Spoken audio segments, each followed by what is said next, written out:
छट रस चार प्रकार सुनाई,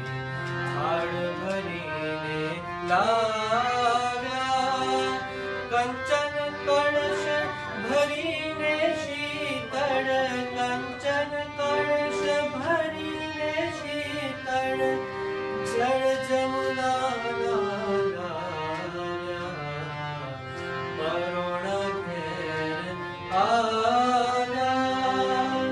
લાડુ પેંડા જલેબી ઘેવર, બહુવિધ પકવાન પીરસાવ્યા, શાક પૂર્યા બહુ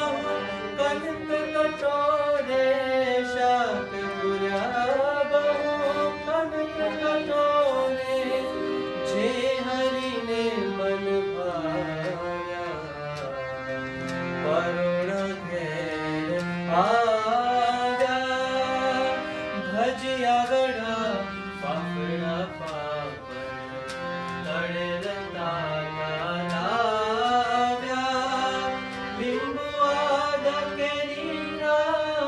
બહુ, લીંબુ આદા કેરીના બહુ, અથાણા મંગાવ્યા, પરોણા ઘેર આવ્યા, દાળ ભાત પીરસીને સાકર, નાખી દૂધ મોટાવ્યા, દૂધ ભાત જમાડી હરીને, દૂધ ભાત જમાડી હરીને, તે ચડું કરાવ્યા, પરોણા ઘેર આવ્યા,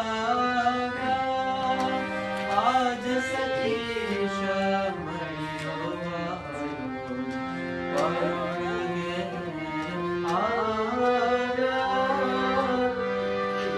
કરસાઈને હરિ કૃષ્ણને, કરસાઈને હરિ કૃષ્ણને, મોતીડે